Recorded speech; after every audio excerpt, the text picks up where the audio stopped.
इससे पहले कि पाकिस्तान के जो मौजूदा हालात हैं उसके ऊपर तबसरा किया जाए, आप इस वक्त हरम पाक के अंदर मौजूद हैं। सबसे पहले तो ये बताइए कि वहाँ के हालात क्या हैं, वहाँ के नज़ारे क्या हैं, वहाँ के इंतज़ामात क्या हैं, फिर मुल्की हालात के ऊपर बात करते हैं।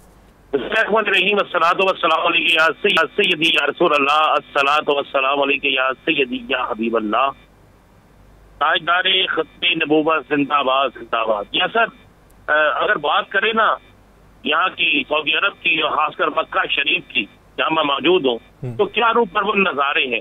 लाखों नहीं करोड़ों की तादाद में लोग यहाँ मौजूद हैं, लेकिन हर तरफ एक ही सदा है, काबे की रौनक, काबे का मंजर, अल्लाह अकबर, अल्लाह अकबर। इतने खूबसूरत मनाजिर है यहाँ पर, हर शख्स इबादत में मशगूल है। और यहाँ का डिसिप्लिन देखें, यहाँ पर फोर्सेस का कंट्रोल देखें, यहाँ पर सऊदी हुकूमत का हादीन हरमैन शरीफैन का जो है वहाँ पर यहाँ पर सिलसिला देखें, एक शख्स ऐसा नहीं है जिसको बेहतरीन यहाँ पर सहरी, बेहतरीन इफ्तारी में नहीं मिल रही। कोई डिसिप्लिन तोड़ने का तसव्वुर भी नहीं कर सकता, और सब आ रहे हैं, बेहतरीन तरीके से आ रहे हैं। ये होती है हुकूमतें, किसी के पास असला नहीं पकड़े देखा मैंने किसी अहलकार को, लेकिन डिसिप्लिन कायम रखे हुए हैं। चाहे बल्दिया है यहाँ की, चाहे यहाँ की पुलिस है, चाहे यहाँ के रजाकार है, और ये सारा क्रेडिट जो है हरमैन को जाता है। और ये चीजें हैं, और यहाँ के मनाजर जो है ये तो ऐसे मनाजर है कि आप सोच नहीं सकते। हर रंग, हर नस्ल, हर मुल्क का शख्स यहाँ पे मौजूद है, आ रहा है, नमाज अदा कर रहा है, अल्लाह के आगे गिरा रहा है, अल्लाह ताला के हजूर अपनी इल्तिजा पेश कर रहा है, पांचों वक्त बाजमात नमाज अदा कर रहा है। इफ्तारी में कमाल का समा होता है, शहरी में कमाल का समा होता है, हर चीज यहाँ पे होती है, और कोई शख्स यहाँ पर तसव्वुर नहीं कर सकता कि वो कानून के खिलाफ जाएगा। और ये होता है, मैं समझता हूँ कि कमाल है।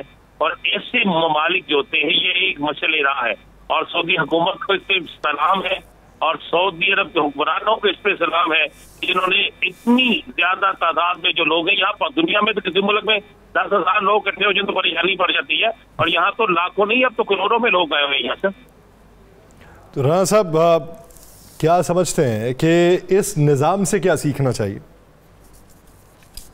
इस निज़ाम से सीखना चाहिए कि असल में ताकत डिसिप्लिन अदल से होता है। यहाँ पर कोई ताकतवर शख्स भी कोई गलत काम करेगा तो सजा पाएगा, अगर कोई आम आदमी भी गलत काम करेगा सजा पाएगा। मैंने आपका एक व्लॉग देखा था जिसमें आपने एक कबीले के एक शख्स का जिक्र किया था, याद है आपको जी? तो पूरा उस कबीला जो था वो जाके पूरा उनके आगे पांव भर गए थे, हर चीज देने के लिए तैयार थे, लेकिन जब इंसाफ की बारी आई तो उसके आगे कोई ताकत नहीं। यही है यहाँ पे सऊदी अरब में इंसाफ है, सऊदी अरब के अंदर असूल की बात है, सऊदी अरब के अंदर बिल्कुल कानून की बात है। तो ये सीखना चाहिए, जहाँ पे इंसाफ होगा, जहाँ पे कानून पर अमलदारी होगी, और जहाँ पर वहाँ के आइन के मुताबिक, वहाँ के शरई अहकामात के मुताबिक अमल होगा, तो ज़हन में रखिएगा उन ममालिक में ना दहशतगर्दी हो सकती है, ना उन ममालिक में कोई कानून तोड़ सकता है, और ना ही उन ममालिक में कोई करप्शन हो सकती है। ये बड़ा क्लियर, ये हमें एक सबक देता है कि एक ऐसा मुल्क जिसके पास एटमी ताकत नहीं है जो, लेकिन एटमी ताकतों से ज्यादा मुनज़्ज़म दुनिया मदद मांगती है तो सऊदी अरब से मांगती है। पाकिस्तान का बेहतरीन दोस्त सऊदी अरब, हर मुश्किल में काम आने वाला सऊदी अरब, और हर मुस्लिम मुल्क का बेहतरीन दोस्त सऊदी अरब, हर मुश्किल में काम आने वाला सऊदी अरब। तो मुझे लगता है कि फिर जहाँ पे कानून की अमलदारी हो तो फिर यही सीखना चाहिए हमें। जिस वक्त मेरे मुल्क के अंदर भी ये सब कुछ हो जाएगा तो लोग हमें भी एक मिसाल देकर याद करें। अच्छा राणा साहब, एक दौरा पाकिस्तानी हुकाम का सऊदी अरब का मतवक्के है, मरीम नवाज साहिबा भी जाएंगी, हमजा शहबाज भी जाएंगे, वज़ीर आज़म भी जाएंगे, आर्मी चीफ भी जाएंगे। कल से 22 तारीख तक ये दौरा है, तो इस दौरे में क्या इम्कानात आप रोशन होते देख रहे हैं? देखिए जी, सऊदी अरब से तो हालियात कोई नहीं आएगा, आप इस बात को ध्यान में रखें कि सऊदी अरब हमारा बेहतरीन दोस्त है, और यहाँ से कोई भी हुकूमत हो, किसी भी दौर की हुकूमत हो, हालिक नहीं आती। सऊदी अरब हमेशा हमें दे के बेचता है, शफकत करता है, हमारी माली मदद करता है, हमें कर्ज भी देता है, हमें तेल उधार भी देता है, हमारे मुल्क में खुदा न खास्ता कोई आफत आ जाए तो सबसे पहले सऊदी हुकूमत जो है वो हमारी मदद को आती है। तो यहाँ पर जो भी आएगा लेकर जाएगा और यहाँ से फैज, हम कहते हैं ना, फैज ही मिलेगा, तो फैज ही मिलेगा यहाँ। अच्छा राना साहब, अगर पाकिस्तानी हालात की इस वक्त बात की जाए, आज जो कौमी सलामती कमेटी का इजलास था, उस इजलास के एलामिये के हवाले से क्या कहेंगे? और दूसरा ये कि PTI ने जो उसमें शिरकत नहीं की, उसकी शिरकत ना करने का जो उज़र है उसे किस हद तक सही माना जा सकता?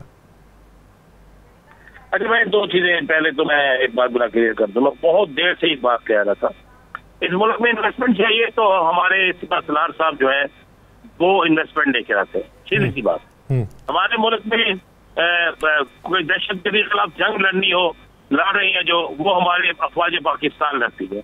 हमारे मुल्क के अंदर कोई मुश्किल वक्त आए, आंधी हो, तूफान हो, सैलाब हो, तो हमें नजर आता है कि जनाब हमारे मुल्क के सर जो हमारी मुल्क की जो फौज है वो है इसमें मैदान अमल में निकलती। तो बात है कि फिर हुक्मरान किस जगह पे बैठे हैं? क्या ये सिर्फ ठंडे कमरों में बैठने के लिए है? ये सिर्फ हमारे टैक्सों के पैसों पर जो है वो याशी करने के लिए बैठे हैं? जब सब कुछ करना ही हमारी पाक फौज ने, ठीक है आज के लामिया में उन्होंने क्या गवर्नेंस किसका काम है? चाहे वो बलोचिस्तान हो, चाहे वो KPK हो, चाहे वो सिंध हो, चाहे वो पंजाब हो, चाहे वो GP हो, चाहे वो कश्मीर हो, कोई भी हो, जगह भी हो, बात है कि जो लोग वोट लेकर आए हैं उनका कोई फर्क तो है ना, उन्होंने भी कुछ करना है या नहीं करना। अगर दहशतगर्दी के खिलाफ जंग है, सिर्फ फौज ने लड़नी है, तो फिर ये बाकी लोग जाए घरों में। अगर सैलाब है तो फौज ने निकालना है, तो ये क्या करने आए हुए हैं? ये यहाँ बैठ कर क्या कह रहे हैं? फिर इनको इतने ज्यादा मुजरात की जो एक फौज, और मैं समझता हूँ कि आपने इकट्ठी की हुई है, इतने हर बैंक में हर एक वजारत में 4-4, 5-5 मुजरा रखे हुए हैं, तो फिर इनका क्या काम है? मुझे सिर्फ इतना बता दे।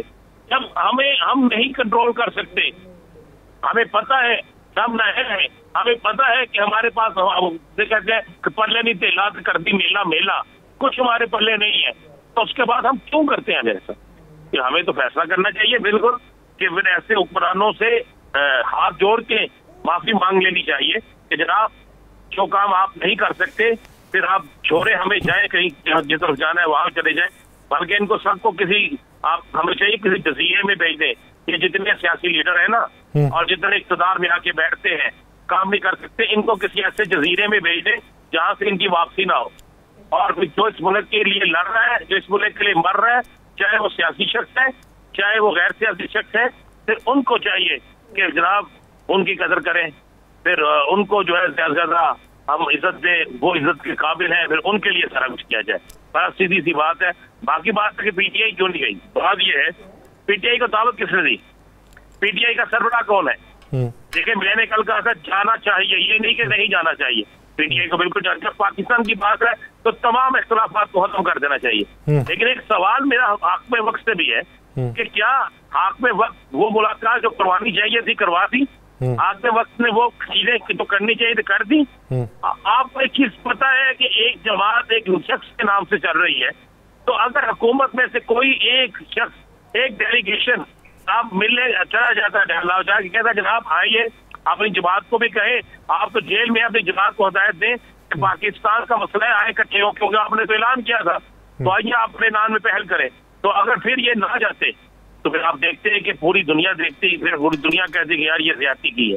तो ये बात तो बड़ी क्लियर सी है जाना। देखिए मैं आज भी कह रहा हूँ इस मामले में सबको इकट्ठा होना चाहिए, था नहीं चाहिए, लेकिन कसूर किसका कहाँ पे है वो भी हमें देखना होगा। सही।